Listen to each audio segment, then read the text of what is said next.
Nous sommes très heureux de vous savoir nombreux sur vos écrans en train de nous suivre actuellement sur EPV Télévision. Vraiment, nous vous souhaitons le bienvenu dans cette émission de ce soir. Que Dieu vous bénisse, vous qui soutenez votre chaîne EPV Télévision, que Dieu se souvienne de vous. Nous vous rappelons juste que nous sommes en direct sur ces plateaux de EPV Télévision. N'hésitez pas de partager, d'inviter des amis à suivre cette émission. Je vous assure que vous serez richement bénis par la grâce de Dieu. Et notre réalisateur de ce soir, c'est le pasteur Constant qui est à la technique et à la réalisation de cette émission. Et je ne suis pas toute seule sur ces plateaux. Moi, c'est votre présentatrice, maman Nadine et Fwanga. Et avec moi sur ces plateaux, je reçois un homme de Dieu qui nous vient de la ville de Lyon. Et il est avec nous sur ces plateaux. C'est un pasteur. Il s'appelle le pasteur Jean-Marc Bossiakali, que j'ai sali. Bossiakali. Bossiakali. Bonsoir, pasteur. Bonsoir, ma sœur. Vous allez bien? Oui, je vais bien. Nous sommes dans la joie de vous avoir sur ces plateaux de EPV Télévision pour la toute première fois.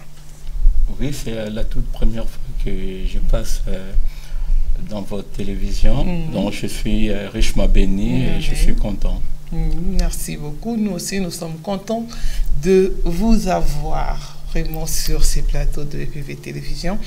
Et sans plus tarder, vous êtes là, vous avez un message que nous avez apporté ce soir. Mais avant toute chose, on aimerait parler de notre pasteur. Je vous dis que les pasteurs, vous pouvez nous rappeler votre nom, c'est Jean-Marc. Jean-Marc Bossiakali. Bossiakali, vraiment c'est ça, Bossiakali.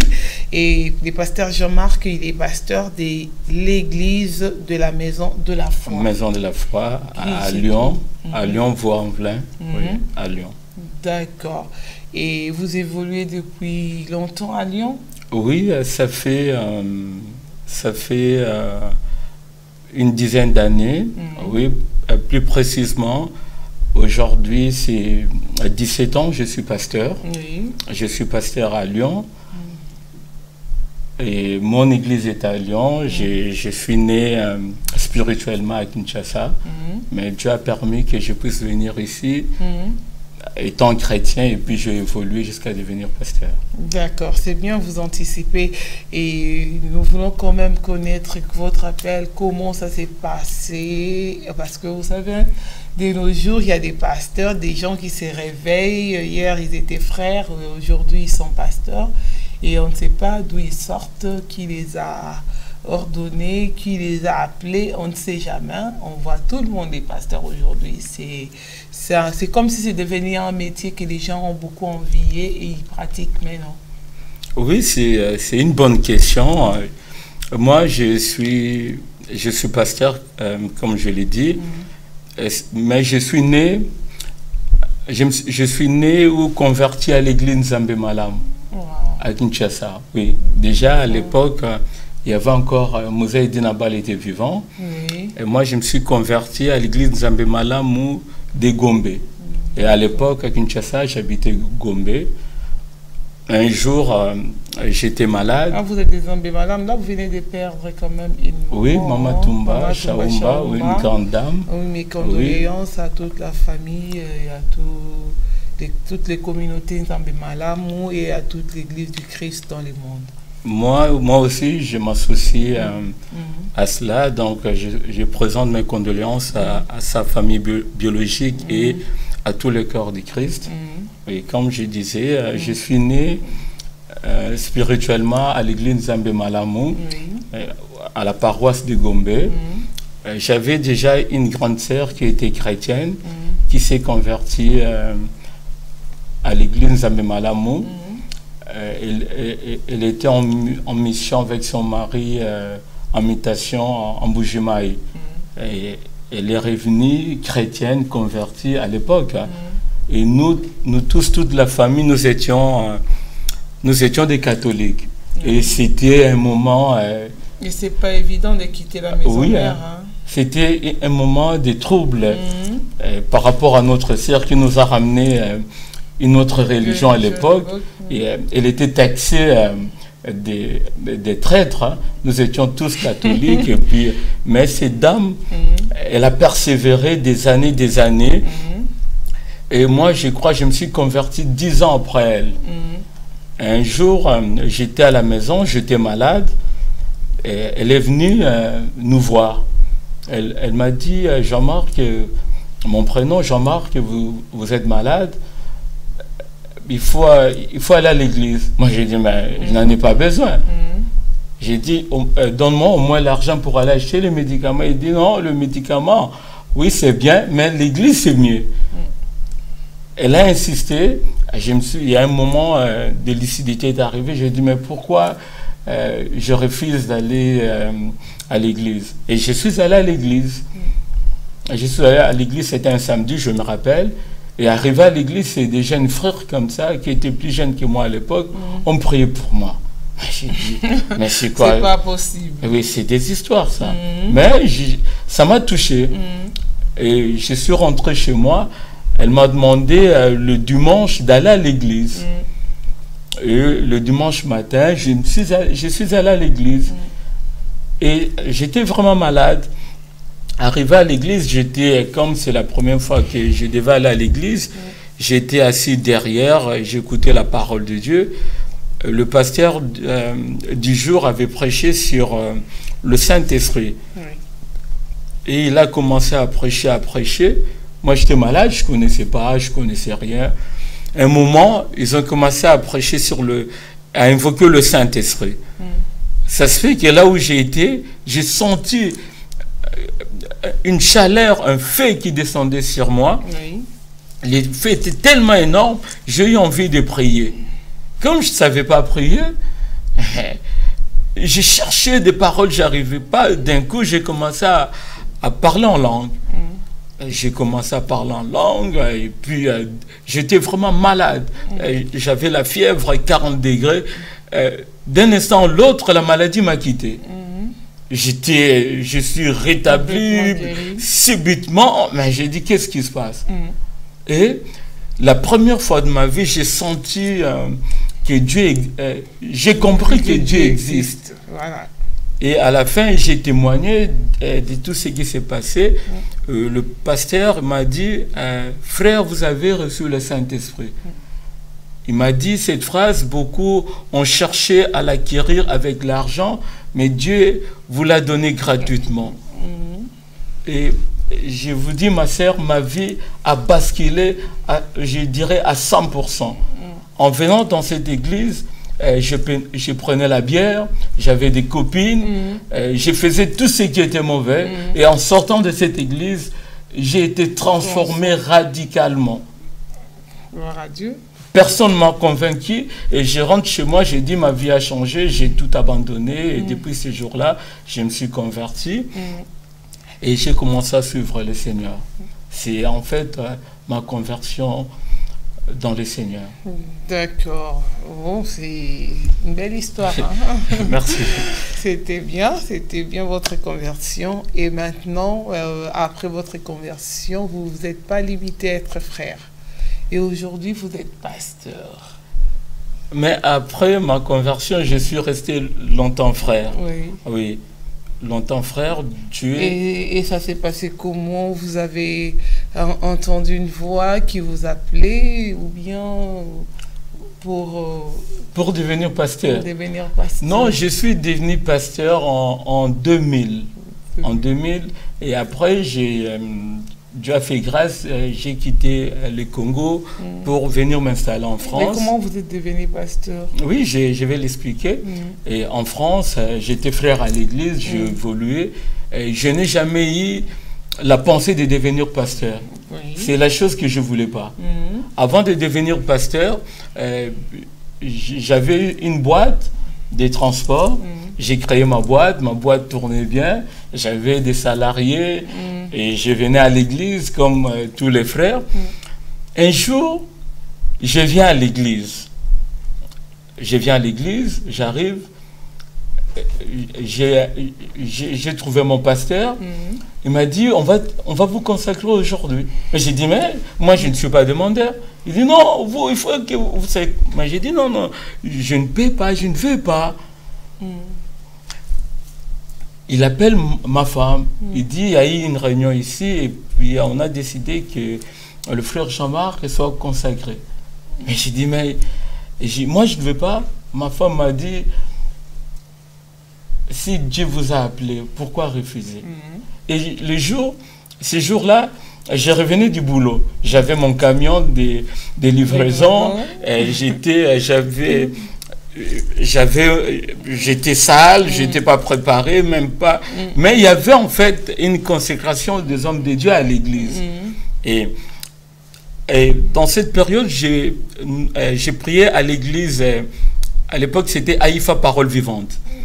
Et le pasteur, le visionnaire, le pasteur de l'église, c'était de l'église des Lions, c'était le pasteur Sandras, si je ne me trompe pas, et le visionnaire, c'était l'apôtre Mathieu Caillé. Donc, moi, j'ai été consacré pasteur à Lyon, et mon père spirituel qui m'a consacré pasteur, c'est l'apôtre Mathieu Caillé. Je ne suis pas pasteur par génération spontanée du jour au lendemain, non. Je suis un enfant né à l'église, grandi à l'église, et ce jour-là, c'était une surprise. Et je me suis demandé, mais comment je dois être pasteur? Je ne me suis jamais préparé, je me suis jamais intéressé à devenir pasteur. Mais vous étiez quand même prédicateur déjà à l'époque, non? On avait commencé une cellule. Et un jour, on m'a demandé de prêcher. La cellule était dirigée par le pasteur Christian. Il m'a dit, frère Jean-Marc, vous allez prêcher à la cellule. Il m'a dit une histoire, sa femme lui a posé la question, qui va prêcher aujourd'hui? Il a dit, c'est le pasteur Jean-Marc. Mais il dit, mais il n'a jamais prêché. Il lui a répondu, il va prêcher. Et je suis arrivé, et j'ai pris ma Bible. Avant de prêcher, j'ai dit, on va dire seulement Alléluia. On était une dizaine de personnes au salon. On a commencé à dire Alléluia. J'ai dit, suivez-moi, Alléluia, Alléluia. Et le Saint-Esprit s'est manifesté d'une manière extraordinaire. Et la femme du pasteur a commencé à crier. Elle est tombée, les gens tombaient, seulement en disant Alléluia. Après, j'ai prêché. À la fin, elle a témoigné par rapport à ça. Et le pasteur Christian Missobi me disait, il faut venir, vous êtes pasteur, vous êtes pasteur. Et c'est lui qui a permis, qui m'a poussé ou encadré pour que j'accepte cette mission. Et j'ai compris après que Dieu m'a appelé. D'accord. Dieu vous a appelé et vous avez reçu l'imposition de main de l'apôtre Mathieu Caillé, qui nous saluons sur EPV Télévision. C'est notre Père également, qui nous aime beaucoup. Que Dieu vous bénisse. Amen. Là où vous êtes. Et merci pour la prière et les soutiens apportés à cette chaîne. Nous poursuivons avec vous, pasteur Jean-Marc.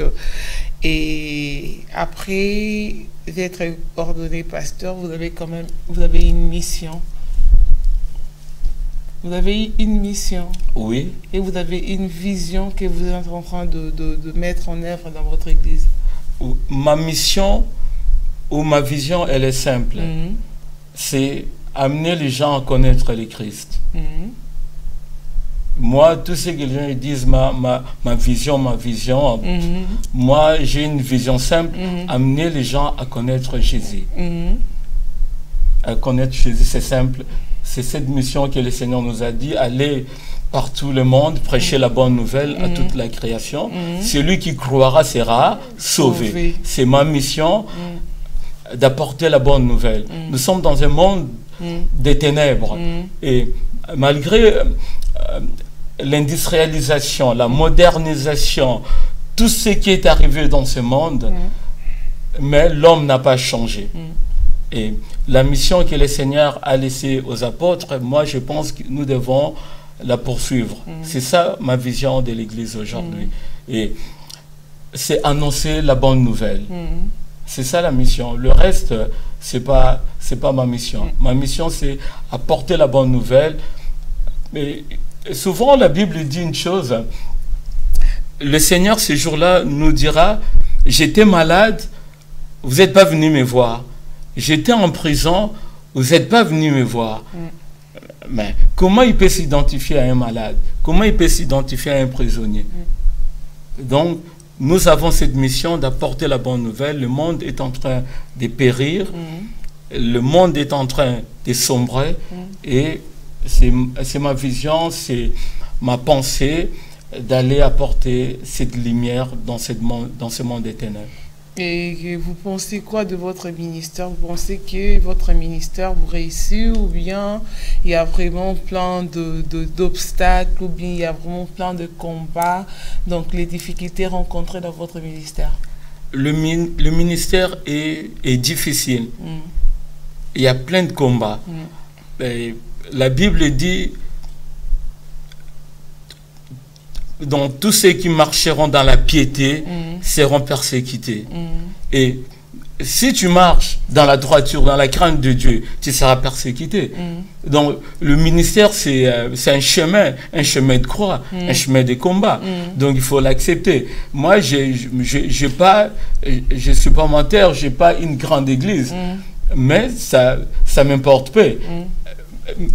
Quand je regarde la Bible, l'apôtre Paul parle des églises. La plupart des églises s'est trouvées dans des maisons. Ce n'étaient pas des églises de 1000 membres. Aujourd'hui, les gens ils disent j'ai 1000 membres. 1000 membres, oui, c'est bien beau. Mais une personne qui s'est convertie, la Bible dit il y a une grande fête au ciel. Donc j'ai besoin d'une personne. Je viens parler à une personne qui doit connaître le Seigneur et qui a une fête au ciel. C'est ça la mission. D'accord. Pour vous, la vision de la grandeur, vous les ressentez comment? La grandeur. Notre Dieu est grand. Oui. Dieu dit à Abraham, sors de ta famille, de ta patrie, avec une promesse. Je rendrai ton nom grand. Oui. Mais la question que vous m'aviez posée tout à l'heure, par rapport aux difficultés. Grave, on peut se tutoyer. Oui, par rapport aux difficultés. Abraham a passé à travers des difficultés. Mais Dieu, le Dieu de la grandeur, l'a élevé. La grandeur, ce n'est pas la grandeur sur le plan matériel, mais sur le plan spirituel. Et les gens, souvent, les hommes de Dieu, disent que je suis ministre. Il veut se comparer avec le ministre de la RDC. Le ministre français n'est pas riche, mais il veut se comparer avec le ministre africain riche. Mais ce n'est pas ça la grandeur. La grandeur, c'est la grandeur de l'âme. Jésus, la Bible dit par rapport Vous pouvez tourner un peu. Oui, par rapport à son appel, la Bible dit quoi?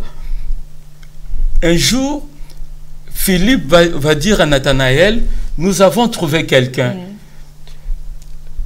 Quelqu'un de merveilleux, d'extraordinaire. Cette personne, le prophète en parlait de lui. Nathanaël posa la question à Philippe, peut-il sortir de Nazareth quelque chose de bon? Donc, Nazareth symbolisait tout ce qui était mauvais. C'est, par exemple, on dit 9-13. Donc, 93. Peut-il sortir des 93 de Sévran? Oui, de Sévran, quelque chose de bon. Mais il y a quelque chose de bon à Sévran. Donc, c'est ça la question. Peut-il sortir de Nazareth quelque chose de bon? Il dit, viens et vois. Donc, c'est ça la grandeur. Et lorsque cet homme est arrivé, le Seigneur Jésus lui dit, je t'ai vu lorsque tu étais sous le figuier. C'est ça. Et la Bible dit, Dieu l'a souverainement élevé et lui a donné le nom qui est au-dessus de tous les noms. C'est ça ce qu'on recherche. Mais j'ai une histoire. Je suis allé à Kinshasa. Une de mes cousines est venue me voir pour me demander de l'aide Après, je lui ai parlé de Jésus. Elle m'a répondu, j'ai pris dans une église. Elle me dit, notre pasteur est riche. Moi, j'ai dit, mais votre pasteur est riche et vous? J'étais choqué ce jour-là. C'est comme si l'évangile consiste à être très riche. Non. Et il trouvait que vous n'étiez pas riche. Hein? Mais il est venu demander de l'aide. Le pasteur ne l'a pas aidé, c'est moi qui l'ai aidé. Voilà. Donc, voilà. La richesse du pasteur, c'est pour sa famille. Pour sa famille. Donc, être riche, en soi, c'est pas mauvais. La Bible dit de Jésus qu'il était pauvre. Oui. Il n'était pas pauvre, il s'est fait pauvre. Il s'est fait pauvre. Et riche qu'il était, il s'est fait pauvre. Donc, il est venu pauvre malgré qu'il était riche. Et l'or et l'argent appartiennent à Dieu. Oui. Dieu est riche. Mais il est venu pauvre afin que nous soyons enrichis. Être riche, en soi, c'est pas mauvais. Mais la richesse peut être un obstacle. Nous devons avoir la richesse du cœur, non pas la richesse matérielle. Voilà. Ok, c'est très bien. Et nous pensons que vous avez reçu une bonne mission de la part du Seigneur et vous êtes en train de conduire ces troupeaux dans le droit chemin. Je l'espère. Nous espérons. Hein? Oui, Bien, vous avez peut-être un témoignage, quelque chose qui vous a vraiment fait du bien dans votre ministère. Un témoignage. J'ai beaucoup de témoignages, mais j'ai un témoignage, c'est ma fille. J'ai ma fille, elle s'est convertie au Seigneur. Elle sert le Seigneur aujourd'hui à l'église. Elle fait la modération. Et quand je la regarde, je suis touché. Je suis touché. J'ai dit, Dieu est merveilleux. C'est Dieu est merveilleux. Et comme la Bible dit, crois au Seigneur Jésus, tu seras sauvé, toi et toute ta famille. Le fait de voir ma fille, j'ai une seule fille, elle s'est convertie dans le Seigneur. Et je la vois servir le Seigneur, je suis touché. Elle est convertie, je sens le fait en elle, je dis, c'est Dieu là émerveillé. Oui, c'est ça. Et j'ai plein de... moi, j'ai été malade avant de me convertir, très malade. Je pensais même c'était la fin. Mais lorsque j'ai rencontré Jésus, il m'a guéri à un instant. C'était juste le commencement. Oui. Donc, moi, j'aime Jésus. Je l'aime. Oui. D'accord. C'est avec l'amour de Jésus que nous rentrons dans les thèmes que vous allez nous exhorter ce soir. Le nom de Jésus est au-dessus de tous les noms. Amen. D'accord. Oui. Je vous laisse le temps de développer, juste regarder les chronos qui est devant vous et afin de bien gérer le temps.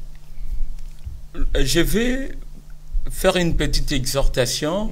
Le thème, le nom de Jésus est au-dessus de tous les noms. Je vais parler à une personne ce soir. Peut-être tu es chrétien, mais tu souffres. Beaucoup de chrétiens souffrent. Parfois, ils se posent des questions. Où est ce Dieu? Moi, personnellement, j'aime pas poser cette question. Un jour, le Seigneur Jésus était dans la barque avec ses disciples. Et la Bible dit, après une longue journée de travail, dans la barque, il dormait. Et l'air avait dit, traversons, allez de l'autre côté. Et arrivé au milieu de la mer, il y a eu une tempête énorme et l'eau a commencé à pénétrer dans la barque. Les disciples, ils étaient des pêcheurs chevronnés. Ils ont essayé, mais à un moment, ils se sont dit non, il y a un problème. Nous devons réveiller le maître. Ils ont réveillé le Seigneur. Seigneur, Seigneur, nous sommes en train de périr et vous dormez. Il s'est réveillé, cet homme.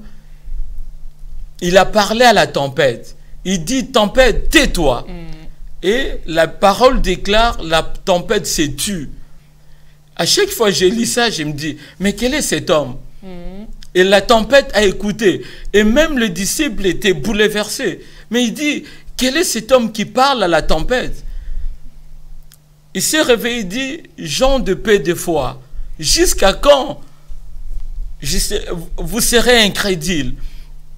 Le problème, c'est quoi? Ils étaient avec le Seigneur Jésus, mais ils ont oublié qu'il était là. Jésus ne pouvait pas mourir dans l'eau.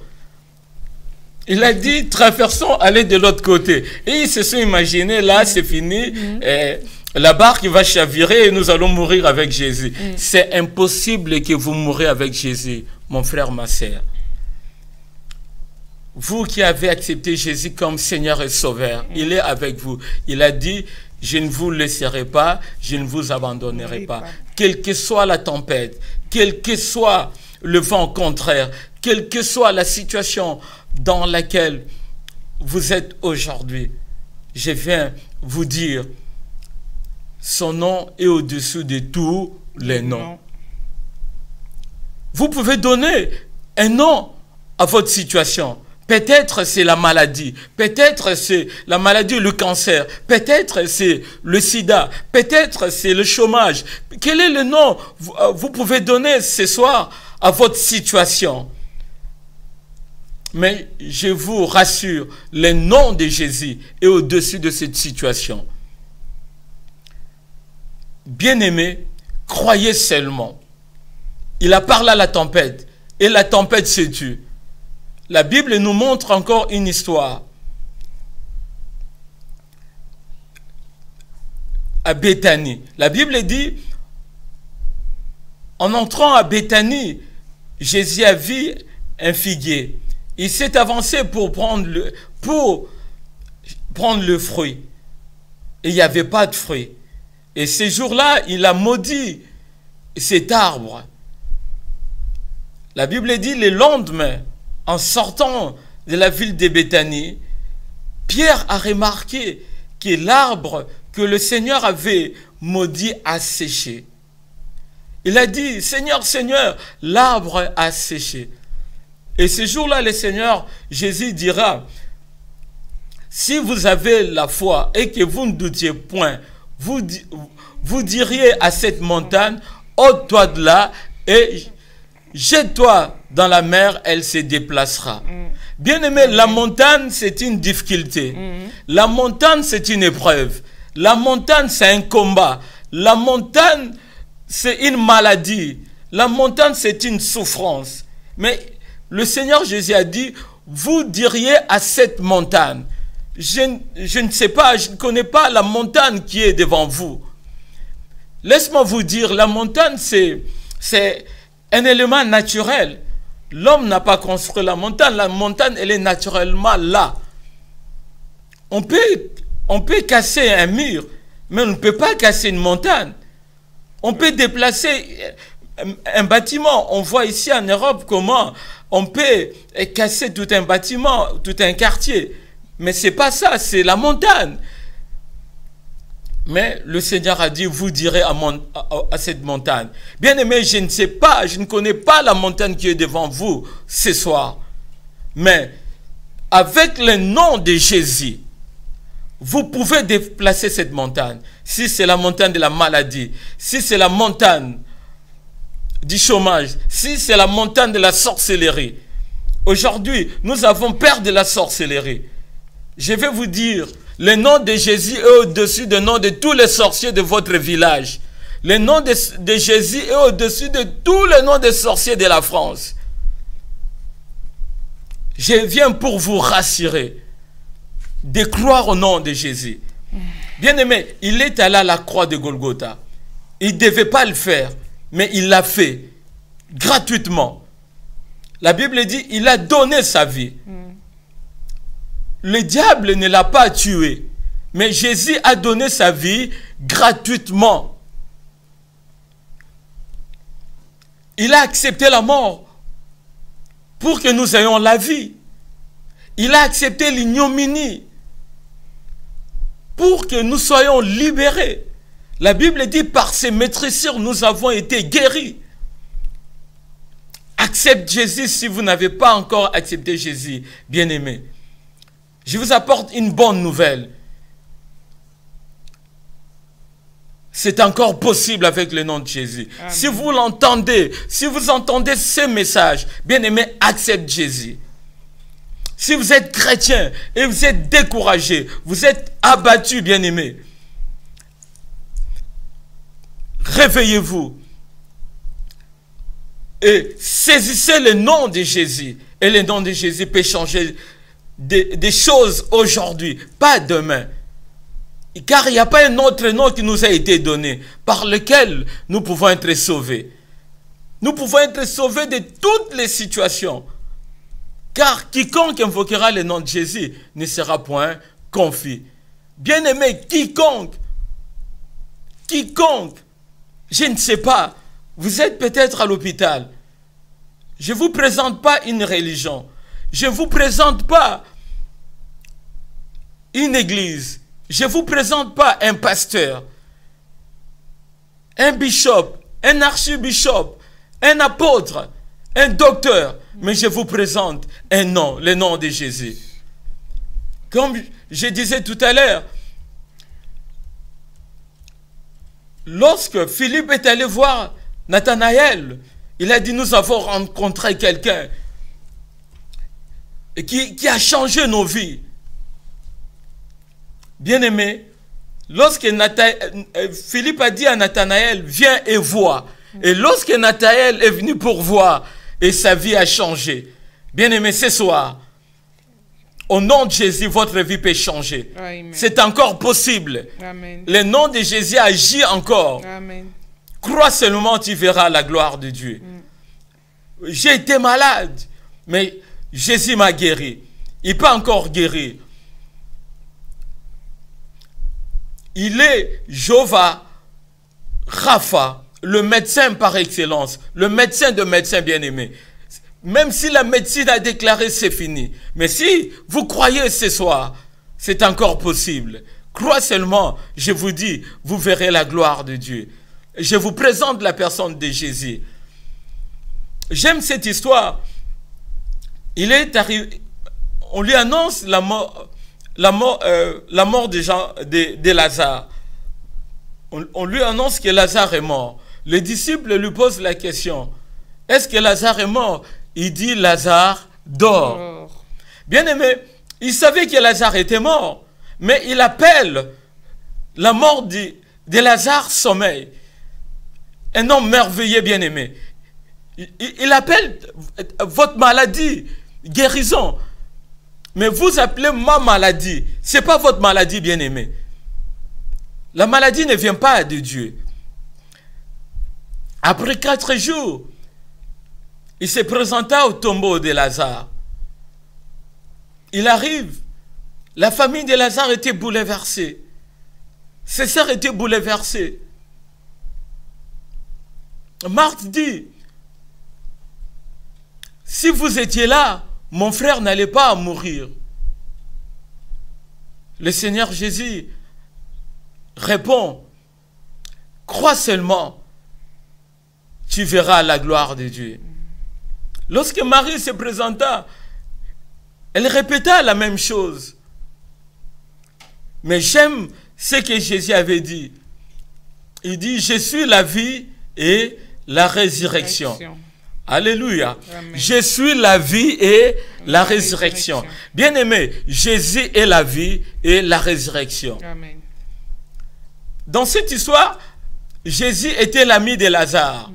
Jésus venait dans la maison de Lazare et de Marie pour manger. Mais Marie et Marthe, voire même Lazare qui était mort, ne connaissaient pas Jésus comme étant la vie et la résurrection. Il est la vie comment? Bien aimé, Jésus voulait dire la vie qui coule en toi, Marie, c'est moi qui les donne. Car Marie avait dit, oui, je sais, il va ressusciter, mais au dernier jour, Jésus dit non, non, non, aujourd'hui, parce qu'il s'appelle Jéhovah Shammah. Il est le Dieu présent, bien-aimé. Il n'est pas le Dieu de demain. Il n'est pas le Dieu d'hier, mais il est Jéhovah Shammah. Il est présent, bien-aimé, aujourd'hui. Comme je parle là, si vous croyez, bien-aimé, il y aura un miracle. Crois seulement au nom de Jésus. Le nom qui est au-dessus de tous les noms. Je suis la résurrection et la vie. Et quelques minutes après, il posa la question, où est-ce que vous l'avez mis? La famille a dit, non, non, il sent déjà. Bien-aimé, votre famille peut vous abandonner, mais Jésus ne vous abandonnera jamais.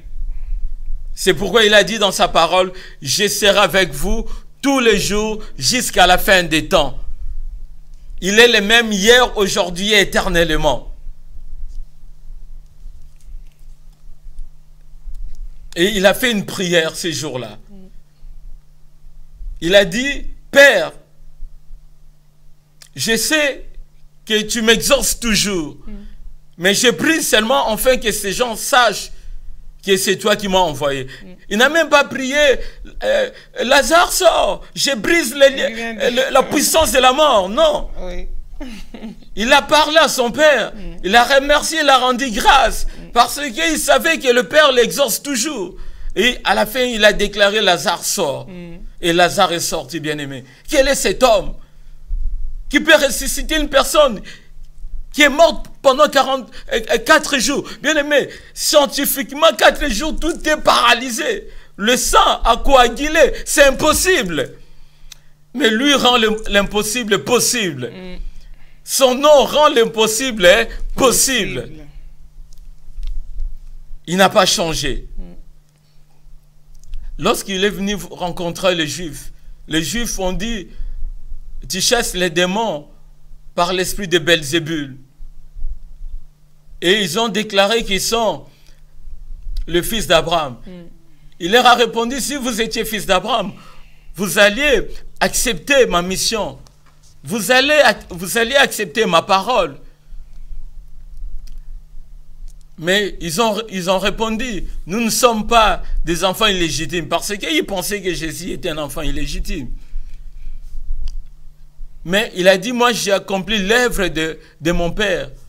Ils ont dit non, et vous faites aussi l'œuvre de votre père. Il a répondu à ces Juifs, votre père est le diable. Il dit non, nous sommes les enfants d'Abraham. Mais il a dit, avant qu'Abraham soit Jésus. Mais ils se sont énervés pour dire à Jésus, mais vous n'avez même pas 50 ans, comment vous pouvez dire que vous étiez avant Abraham? Donc, bien aimé, avant que votre situation arrive, Jésus était, c'est lui le grand je suis. Oui. Alléluia. Amen. Il est le grand je suis.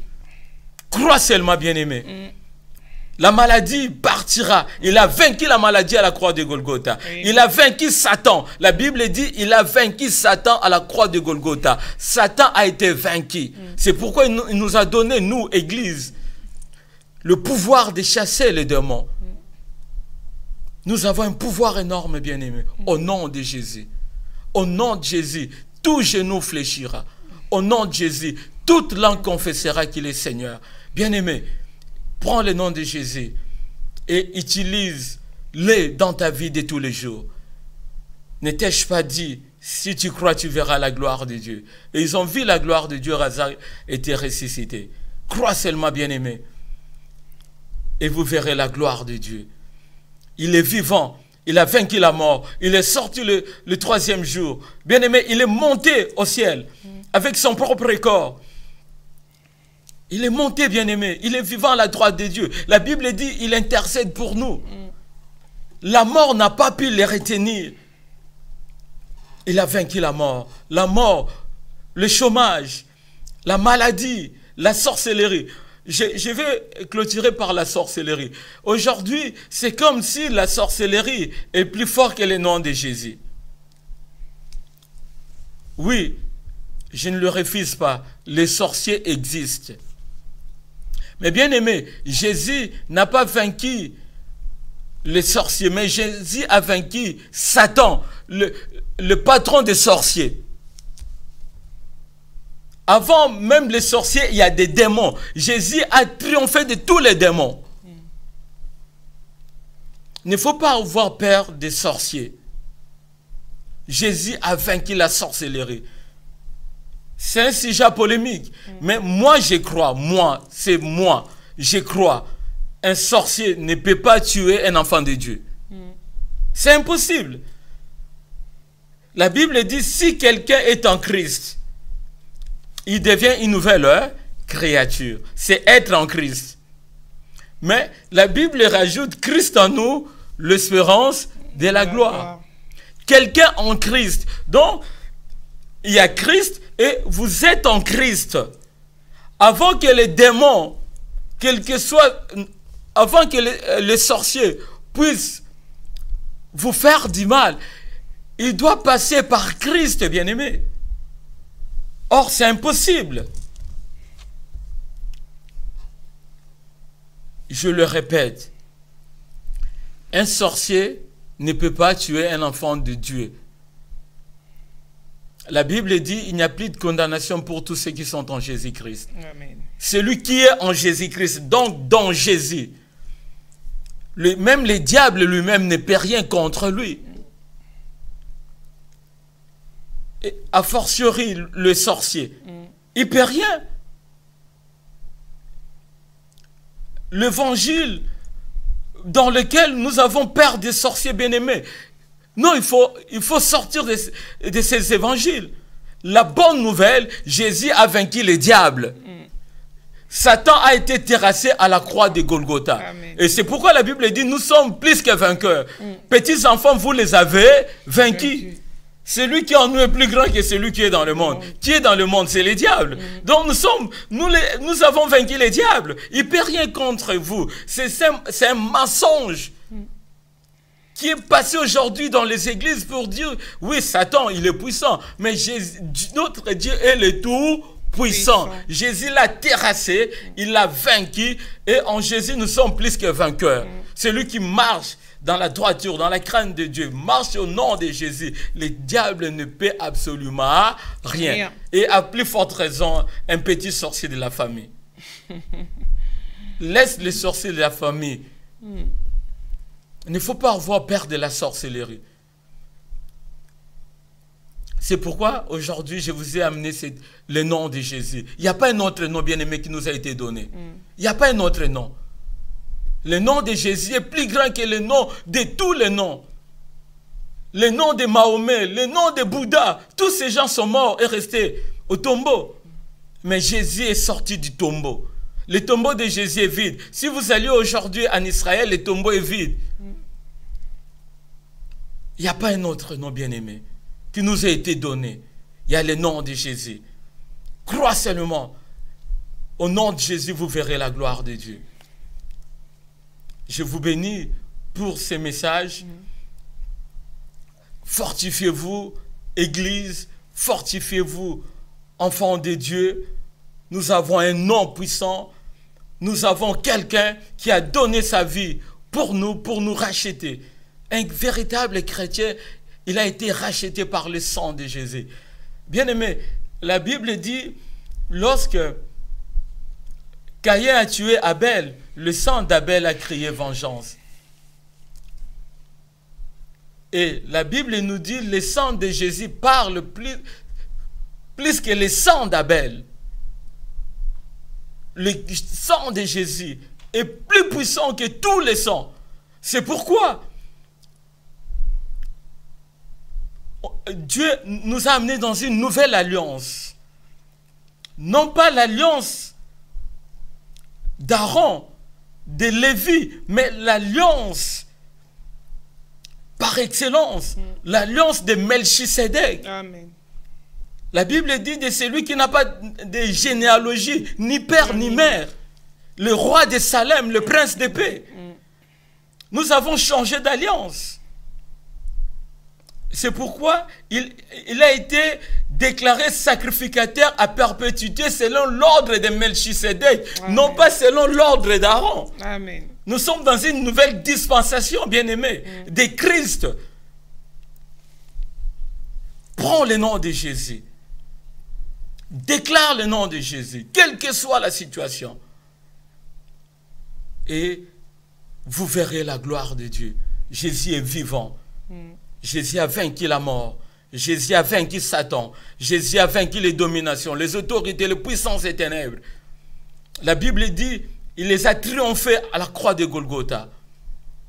Il nous a délivrés de la puissance des ténèbres en nous transportant du royaume des ténèbres dans le royaume de lumière.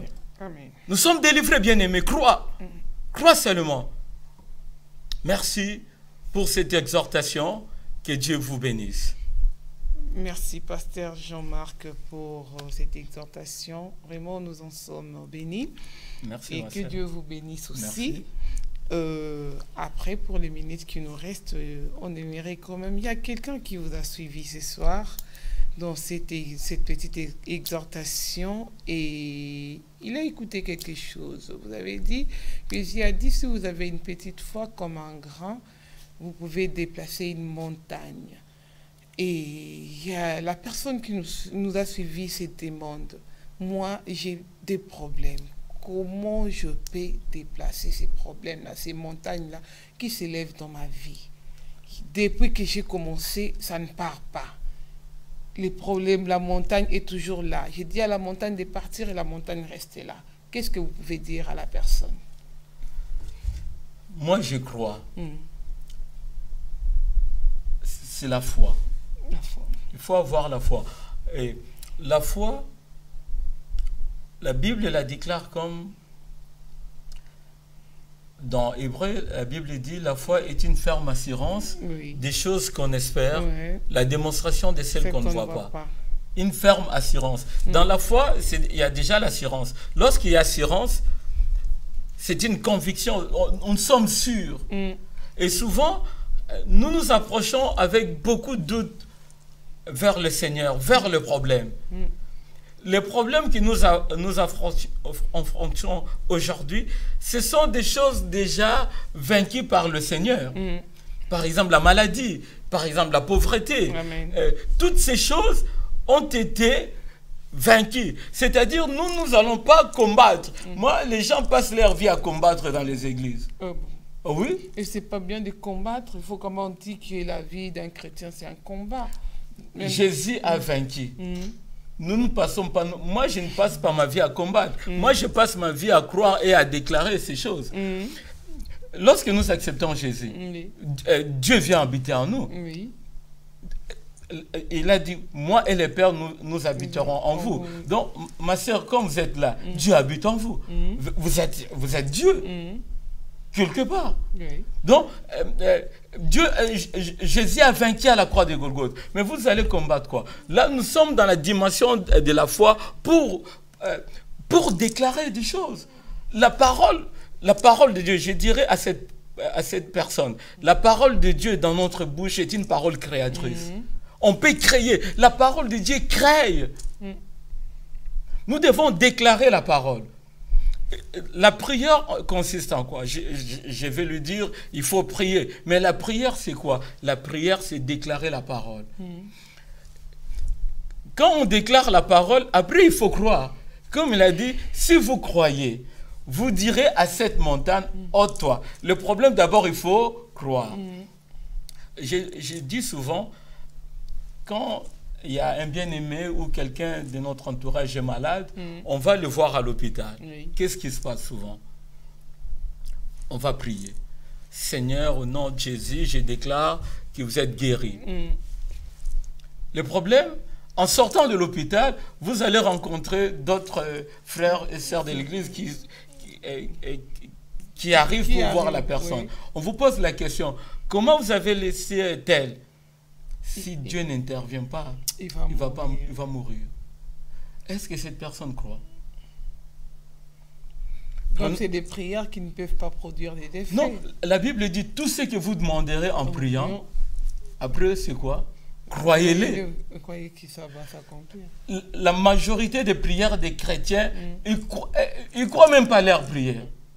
Il y a quand même une petite doute quand ma sœur, tout ce que vous demanderez en priant, croyez-les. Après, vous le verrez s'accomplir. Prenons un exemple dans la Bible. La femme qui avait la perte de sang pendant 12 ans. Et cette femme était chez elle. La Bible dit, elle a entendu parler de Jésus. Elle n'a jamais vu Jésus. Elle a entendu parler de Jésus. Et cette femme prend la résolution de venir toucher le bord du vêtement de Jésus. Quelqu'un lui a donné cette idée, c'est sa décision. Elle a créé elle-même son miracle. Elle est arrivée, elle a touché le bord du vêtement de Jésus, elle était guérie. On peut créer son miracle. La foi, elle a cru. Moi, j'ai dit souvent, la guérison de cette femme a commencé chez elle. Par là.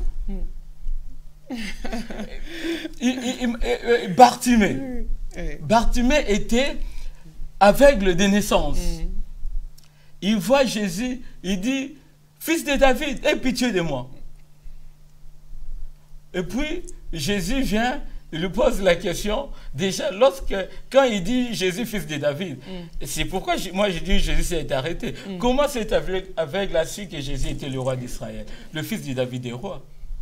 Il a déclaré, roi d'Israël, roi des Juifs. C'est pourquoi Jésus s'est arrêté, entre parenthèses, révélation. Jésus s'est arrêté. Et Jésus lui posa la question, veux-tu être guéri? Est-ce que Jésus est venu lui dire, vois? Il lui pose la question, ma sœur Nadine, veux-tu être guéri? Bartimée a fait un choix de la guérison. Il dit, oui, je vais être guéri. Je vais voir. Mais souvent, il pouvait demander l'argent. On pouvait lui donner l'argent et puis rester aveugle. Veux-tu être guéri? Je vais voir.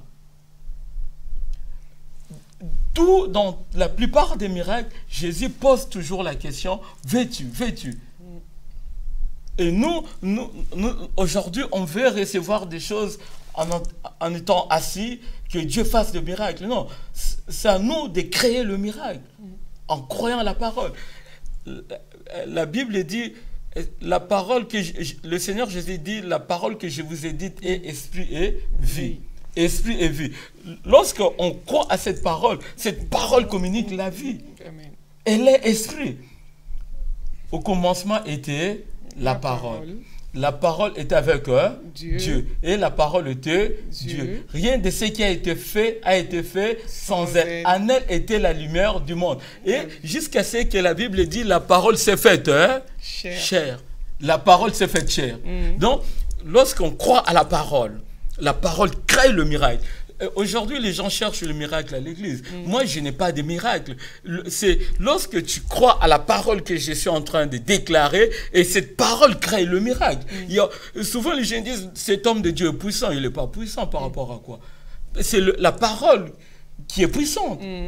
Quand tu crois à la parole, et quand tu libères cette parole, celui qui reçoit la parole crée le miracle. D'accord. Vraiment, c'est bon. Donc, la personne doit avoir la foi. La foi. D'accord. La foi, c'est croire à la parole. Croire à la parole. Oui, c'est simple, la foi. Croire à la parole. Et moi, j'ai dit croire à la parole littéralement.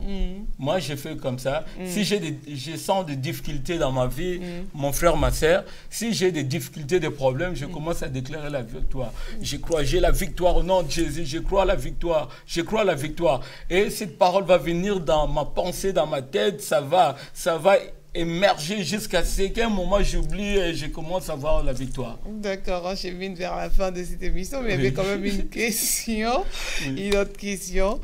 Donc, par rapport à la résurrection de Lazare, comme vous avez dit tout à l'heure, que Jésus a simplement dit une parole, Lazare sort, et il n'a pas chassé les démons de la mort, l'esprit des morts, pour que Lazare puisse revenir à la vie.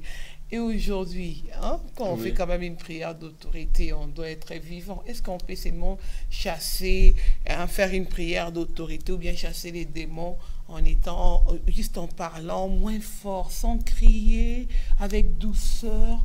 Est-ce qu'on peut chasser les démons? D'abord, les démons est esprit. Le combat est spirituel, c'est pas physique.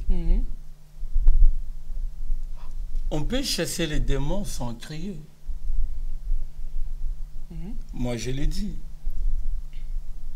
Et crier, c'est pas écrit. Hein. Oui, on peut crier, ça dépend. Mais on peut chasser les démons en lui donnant l'ordre. C'est l'ordre. On lui donne l'ordre. Au nom de Jésus, je te demande de quitter ses corps. Et on peut même le faire sans parler. Vous êtes là, vous ne parlez pas. Dans votre cœur, vous dites, démon, partez. Moi, personnellement, on peut prier à l'intérieur. On peut prier à l'intérieur. J'arrive chez des gens que je ne connais pas. Je déclare dans mon cœur que tous les démons qui sont là, je les chasse. On peut le prier intérieurement. Et les démons, ils comprennent. Parce que ce qui n'a pas été dit, on dit toujours que les démons, ils ne comprennent pas. Non. Il faut d'abord dire quelque chose pour que les esprits puissent comprendre. Non, les esprits, déjà, entre parenthèses, par exemple, à l'église, il y a une sœur qui reçoit une parole de connaissance. Elle le dit en français. Elle parle mal français. Elle va commencer à dire, par exemple, là, à la place d'elle, la personne qui est dans la salle dit non, Dieu ne peut pas faire des erreurs comme ça, des fautes comme ça. Donc, en fait, Dieu est esprit. Dieu ne parle pas en français. L'esprit démoniaque ne parle pas en français. Ce sont des esprits. Les esprits n'ont... Déjà, entre parenthèses, quand on dit Dieu est esprit, il faut que ceux qui l'adorent en esprit et... En vérité. Dieu, on peut l'adorer sans parole, mais on parle pour nous rassurer. On ne parle pas par rapport à Dieu ou par rapport... aux autres, mais on peut parler intérieurement. On peut, ça dépend de la personne, on peut donner l'ordre à la maladie de quitter le corps sans crier. Pourquoi nous avons des difficultés? On arrive à l'hôpital, on commence à crier. Et les infirmiers et le corps médical viennent, on vous chasse de l'hôpital. Mais si on arrive, on parle avec autorité. On parle avec autorité. L'autorité, c'est pas crier. On peut dire, moi j'ai fait une formation militaire. On peut donner un ordre sans crier. Le problème, les subalternes, c'est que c'est l'autorité. Si vous êtes colonel, vous parlez à un major, vous dites, major, viens ici. Vous ne criez pas, parce que vous êtes autorité. Le diable, celui qui a Jésus, et lorsqu'il arrive quelque part, les démons commencent à s'agiter. Les démons savent que celui-là est de Dieu. Lorsque Jésus est venu à Gadara, la Bible dit, sort de la barque, il y avait un homme qui était possédé des démons. Est-ce que Jésus avait commencé à prier? Les démons ont commencé à s'agiter. Les démons ont interpellé Jésus. Qu'y a-t-il entre toi et nous? Pourquoi vous êtes venus nous déranger? Est-ce que Jésus a parlé? Nous avons Jésus. Lorsque les démons nous voient, ils savent que nous sommes des dieux. Souvent, en marchant dans la rue, les gens reconnaissent cette femme est de Dieu. Parce qu'il y a cette lumière, il y a cette étoile. Ils voient. Amen. Nous n'avons pas... On prie avec autorité. Autorité n'est pas synonyme de crier. Amen. Vraiment, merci, Pasteur Jean-Marc Bossiak-Kali. Oui. Vraiment, nous sommes encore dans la joie de vous avoir eu sur ces plateaux. Juste un petit mot de la fin pour finir cette émission d'aujourd'hui. Merci, Maman Pasteur, de vous appeler ainsi. Merci. Merci pour l'homme de Dieu. Merci pour cette opportunité que vous m'aviez donnée. Je ne crois pas, c'est par hasard. Dieu a toujours un plan merveilleux pour chacun de nous. Et je vous bénis abondamment que ce que vous faites pour le corps de Christ puisse aller de l'avant. Le Dieu de toute grâce, le Dieu de toute bonté, le Dieu miséricordieux marche avec vous. Et je bénis le corps de Christ, je bénis les enfants de Dieu. Demeurez ferme, l'évangile et la vérité. La Bible est la vérité. Croyons à cette parole et nous verrons la gloire de Dieu. Il a vaincu le monde, Jésus. Parfois, dans les épreuves, on a des doutes. Mais aujourd'hui, je vous encourage à ne pas douter. Demeurez ferme, notre Dieu est fidèle. Il accomplira la promesse qu'il nous a faite. Que Dieu vous bénisse. Merci beaucoup, pasteur.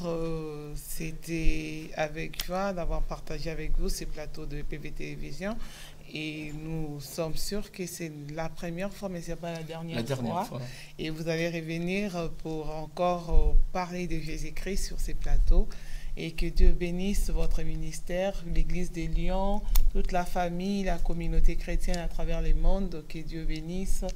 Et on se retrouve prochainement. Merci. Merci à vous et à vous, nos fidèles téléspectateurs. Nous vous disons merci également de nous avoir suivis au cours de cette émission. Ça vous a édifié. N'hésitez pas de le partager et d'inviter les amis à suivre cette émission. Que Dieu vous bénisse. On se retrouve prochainement dans nos émissions sur EPV Télévision. N'oubliez pas de soutenir votre chaîne, de prier pour nous.